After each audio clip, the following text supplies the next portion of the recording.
Doctor रुफीना Soomro, आप बहुत जानी मानी मुस्तनिद सर्जन हैं और जब ख़वातीन की सर्जरी की बात होती है तो बस जनरली लोग 2-3 सर्जरीज़ की बात करते हैं। हमारे यहाँ अगर कोई लड़की को कोई प्रॉब्लम होती है तो घर वाले उसको इमीडिएटली डॉक्टर के पास नहीं ले जाते हैं, ख़ास तौर पे अगर लड़की गैर शादीशुदा हो। तो आपके पास क्या सूरत हाल होती है? बच्चियाँ आती हैं और सर्जरी के नाम से लोग घबराते भी हैं। ब्रेस्ट सर्जरी जो आप करती हैं उसके हवाले से प्लीज़ बताएं और लोगों को एजुकेट भी करें। I think thank you so much for the invitation. मैं ब्रेस्ट सर्जन के तौर पे काम कर रही हूँ यहाँ पे, और आप बिल्कुल सही कर रही हैं कि पहले तो अगर किसी भी बच्ची को या किसी भी खातून को ब्रेस्ट प्रॉब्लम होता है तो वो ख़ुद शर्म हया के मारे अपने घर के फ़ीमेल मेंबर्स को भी शेयर नहीं करती है, और अगर फीमेल्स को शेयर कर लेती है तो वो फिर बहुत हेजिटेंट होते हैं अपने घर के मेल मेंबर्स के साथ बात करने में। मेल मेंबर्स को भी बहुत टाइम और जुर्रत चाहिए कि किसी भी घर की फ़ीमेल को, एंड मोर सो अगर वो अनमैरिड है, उसको लेके जाएं। और मैंने देखा है फाइब्रोएडिनोमा एक बेज़रर यंग लड़कियों में होता है। 26 साल की लड़की 1 साल पहले शादी हुई, उसको बाद में पता चला लंप है, और उसके बाद वो रोती हुई मेरे पास आई कि मेरे शोहर को समझा दे मुझे डिवोर्स हो रही है। मैंने उसकी नंद को बैठ के समझाया, शोहर को बोला मुझसे बात करके जाए, वो नहीं आए। आखिरकार सिर्फ एक बेज़रर ब्रेस्ट लंप की खातिर उस 26 साल की रिसेंटली मैरिड लड़की की डिवोर्स हो गई।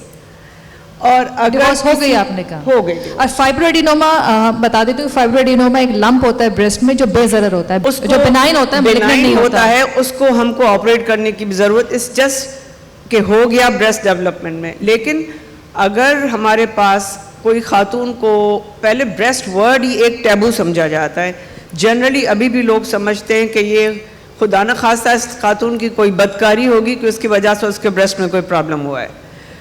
और अगर लेकर भी आते हैं, अगर आप सर्जरी की बात करो तो बोलते हैं कैसे करा लें, अभी तो इसकी शादी भी नहीं हुई है। और अगर किसी अनमैरिड को, मैरिड के भी साथ, अगर अनमैरिड को ब्रेस्ट कैंसर हो जाए तो समझे कि सवाल ही पैदा नहीं होता। एंड मैं आपको n नंबर ऑफ एग्जांपल्स दे सकती हूँ कि जिसमें अनमैरिड खातून की ट्रीटमेंट डिले हुई जस्ट बिकॉज कि शी इज़ अनमैरिड, उसकी शादी नहीं हुई, तो उसको ब्रेस्ट के प्रॉब्लम को कैसे ट्रीट करें।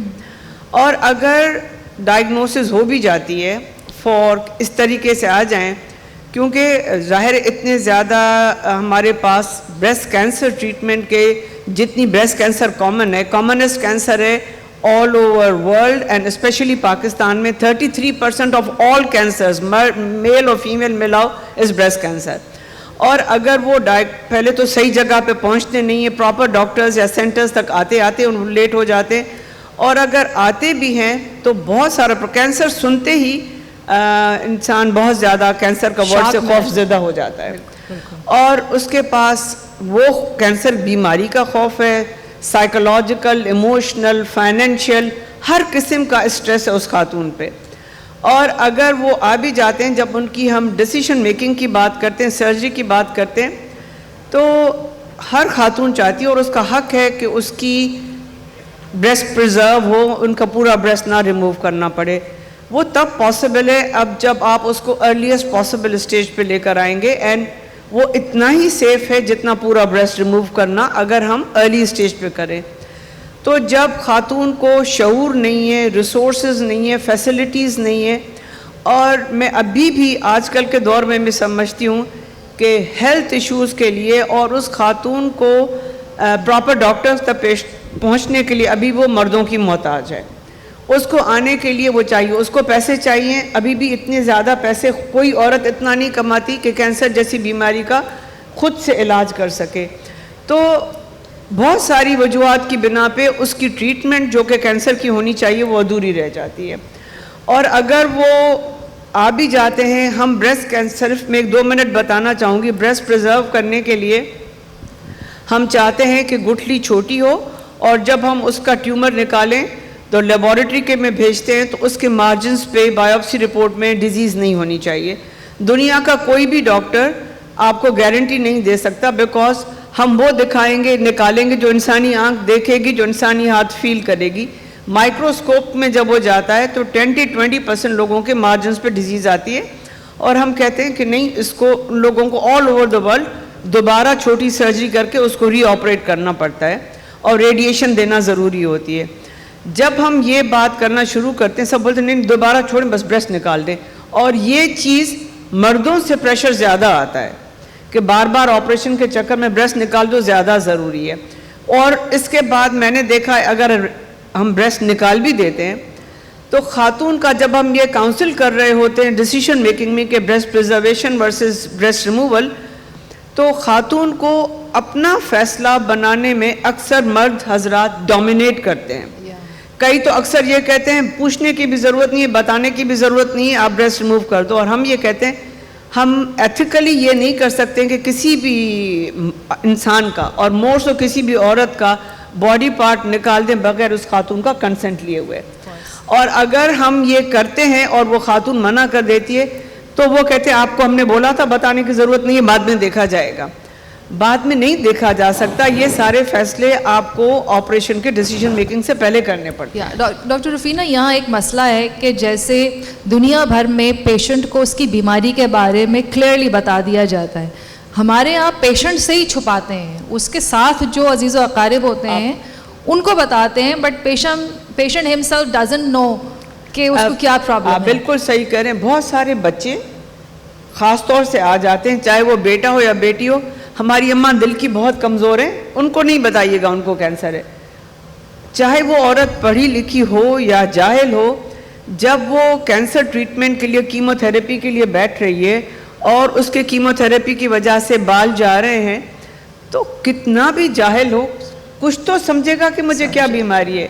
तो मेरे ख्याल में उनको कंसेंट होना ज़रूरी है।